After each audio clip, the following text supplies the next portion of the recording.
Hi, good evening all of you. And today we are again here to discuss about the key questions related to the cleaning validation. So this is the third session for key questions identified related to the cleaning validation. So let us discuss what type of questions we are going to discuss today. Okay.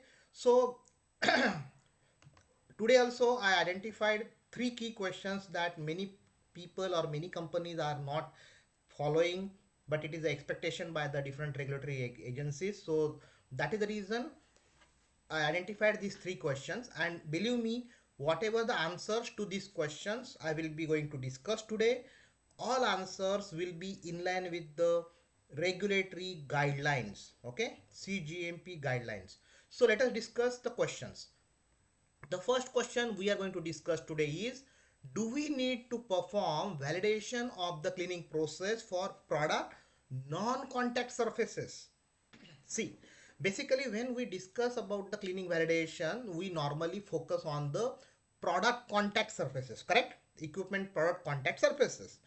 But this question is somewhat tricky. So this question is asking about whether we need to, of course we need to perform the cleaning validation for product contact surfaces of the equipment, but do we need to perform the validation of a cleaning process for product non-contact surfaces? That we are going to discuss, and in line with the regulatory expectations. Okay, the second question is, as for process validation, you all are aware that process validation is done in three stages. Stage 1 is the process design, stage 2 is the process qualification, and the third stage is the continued process verification. Now, as cleaning validation is also nothing but the process validation only. In the process validation, we validate the manufacturing process. So similar way, during cleaning validation, we validate the cleaning procedure. Okay, so my question here is whether the cleaning validation also to be done in such a type of three stages or not. That is what the question. And again, the answer will be in line with the regulatory guideline. I will share the guideline reference also during the discussion. Okay, so please be with me up to the last discussion, last topic, last question of this session. The third is whether only QA is responsible for approval of cleaning validation report.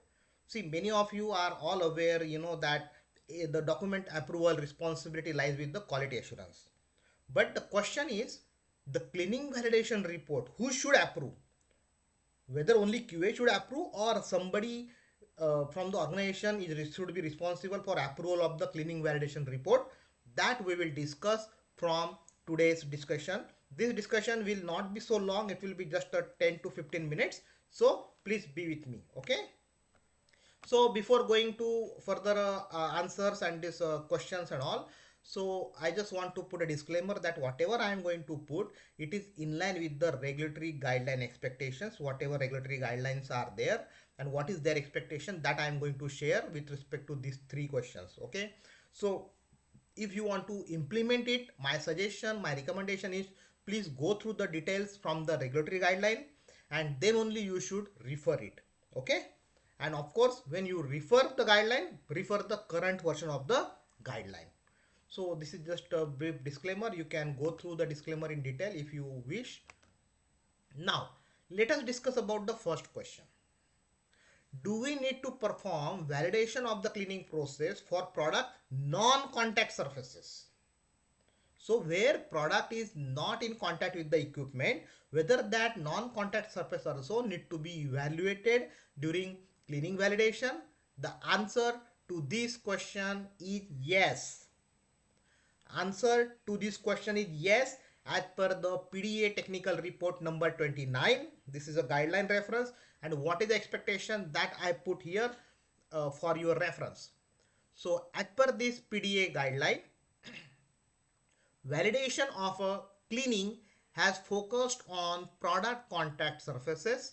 However, indirect product contact surfaces means non-product contact surfaces with close proximity to open product may be included in a cleaning validation program. very clear, words are very clear, and this is what the paragraph I directly taken from the guideline. Okay, so that you should not get confused about the wordings and all. So exactly wordings, exact paragraph copy and pasted from the guideline to make you aware that yes, we need to perform the cleaning validation for product non-contact surface which is near to the product contact surfaces.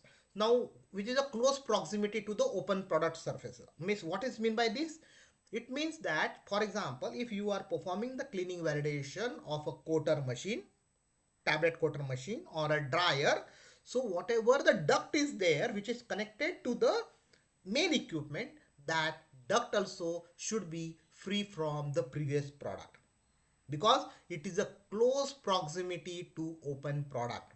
Hope you got my point. And believe me, now many inspectors or many auditors are focusing on cleaning of the ducts which are directly opening in the coater, tablet coater machine or dryer machines. Okay. Further, this is the requirement not only by PDA, but the same requirement is, by the WHO guideline. So the WHO Annex 3, the WHO Annex 3 is for GMP, Good Manufacturing Practices guideline on specifically validation. So what is the expectation of this guideline? As per this guideline, these 4 or 5 lines exactly I took it from the guideline. Okay. So normally only procedures for the cleaning of surfaces of the equipment that come in contact with the product need to be validated. Consideration should be given to non-contact parts of the equipment into which product or any process material may migrate. So again, that expectation given in the PDA, it is more elaborated and clarified by the WHO guideline. So hope you got the expectation by the guideline and hope you are following the non-product contact surface validation also. Now here one clarity is that whether it includes the floor and walls of the area also. So to be very frank, no, basically, it is with respect to the equipment only where the product may get migrated. Okay. So the floor, walls, of course, they need to be clean as per the GMP requirements. You need to have the procedure and controls in place, monitoring in place and all. But where the product may migrate or where the product contact surface is very close to that particular surface, like I gave the example of a coater and a dryer as for your reference only. Similar, you need to identify in your all equipments, and that area also you need to evaluate during the cleaning validation. Hope this question and the answers are clear to all of you. Now the next question I want to discuss, and the next question is also the very much interesting, that like in a process validation, there are 3 stages of process validation: process design, process qualification and continued process verification. Whether the during cleaning validation also this type of 3 stages validation is required, answer to this given by APIC guideline, and answer to this question is yes. Answer to this question is yes by APIC guideline. As per this guideline, the cleaning validation involves a series of stages over the life cycle of the product and cleaning process. Cleaning process design, cleaning process qualification and continued cleaning process verification. This is what expected by APIC guideline. Now, APIC guideline only does not specify that you need to perform the cleaning validation in 3 stages. Which are the 3 stages? Cleaning process design, cleaning process qualification and continued cleaning process verification. But further, APIC is explaining about all these stages, that what you need to cover under each stage. So let us discuss the 3 stages quickly and then we will move to the third question.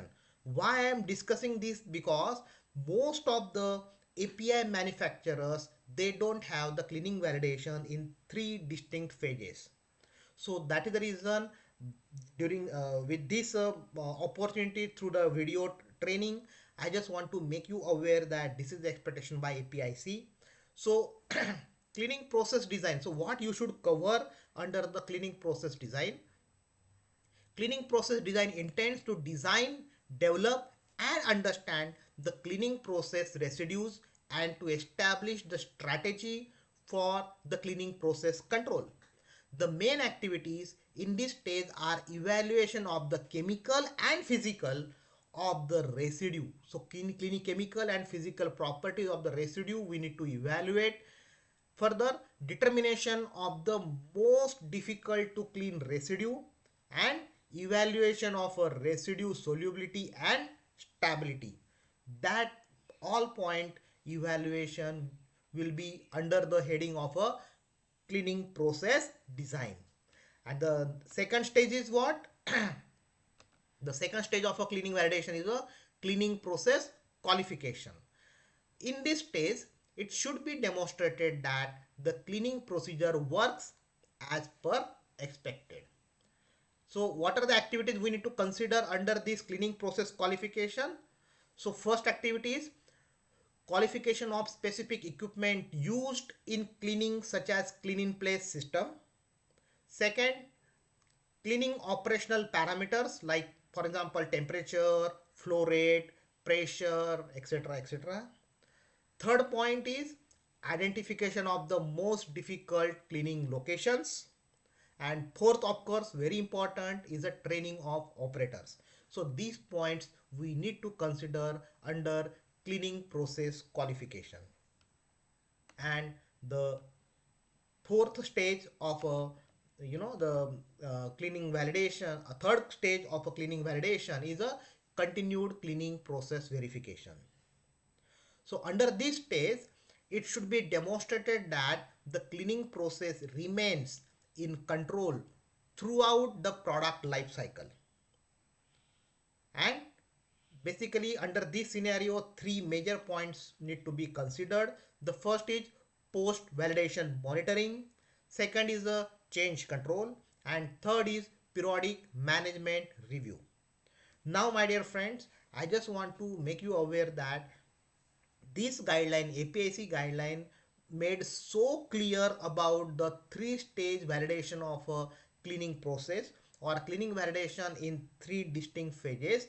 Further, even the APIC guide explained that what you need to monitor as a part of the post-validation monitoring, what you need to consider as a part of a change control, and what you need to consider as a part of periodic management review under continued cleaning process verification. That is also elaborated by this guideline. Okay, and believe me, whatever I am sharing all this information, it is exactly in line with the regulatory guideline. The guideline for this is APIC guideline. If you are interested, you can go to the guideline and check the things. Now, till date, to be very frank, inspectors and auditors not focused on this aspect of the cleaning validation. That cleaning validation, like a process validation, in process validation, most of the inspectors and auditor expects that it should be done in a three distinct phases. But the cleaning validation, there is no much focus of the inspectors or auditors about the three distinct phases controls and all. But we don't know in future they may focus and they may ask that in whether your SOP is in line with the APIC guideline or not. Cleaning procedure, cleaning validation procedure is in line with APIC guideline or not. So that is the reason I am sharing this information to all of you. Okay. Hope everyone is clear with this second question, right? Now the third and last, today's last question, is whether only QA is responsible for approval of cleaning validation report. The answer to this question is straightaway no. And reference to this is FDA inspection guide. So what is the expectation by FDA? That I taken this last 5 lines from FDA guideline.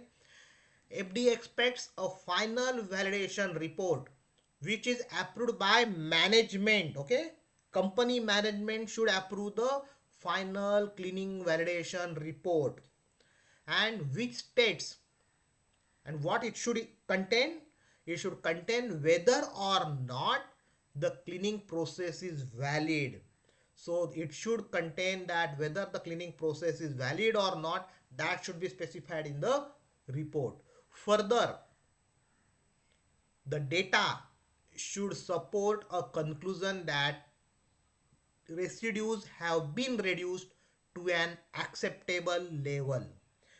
So this is what the specified by FDA in the FDA inspection guide, and the answer is very clear.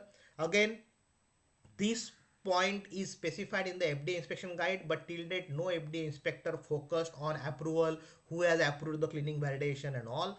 But we don't know, maybe in future FDA inspector may go through this guideline and may give 483 observation to the companies. So my point is, if it is really written in the black and white, it is wide, and it is just a very simple activity to take the approval by the management, you should not take a chance and you can take the approval. It's very simple thing, so you can take additionally management approval along with the QA approval, and you can comply the requirement. Okay, so this is my suggestion, because the expectations is clear cut in a black and white. I always, whenever I am discussing with all the companies as a consultant or as an auditor, I always speak in a black and white language. I never speak in gray language. So always I speak about the compliance and non-compliance. There is nothing in between the compliance and non-compliance. Okay. So always I speak black and white transparently, not a gray. Okay. So that is what my suggestion here from this guideline. It is exactly copy and paste from the FDA guideline. Hope you understood the complete understanding. You understood the complete points from these three different questions. If you have any questions, please put in the comment section, and I suggest that please subscribe this YouTube channel, so that I am preparing this YouTube channel as a free learning platform to all of you. So if you go in the YouTube, you can just put the Hitendra Kumar Shah and you will get this channel. You can subscribe so that you will get notifications to all the new videos. And of course, if you feel it is helpful to all the pharma companies or pharma employees, pharma people, please share this video to your colleagues, so that they will also get benefit from this learning. Okay, and thank you so much, and ensure all time compliance. Thank you.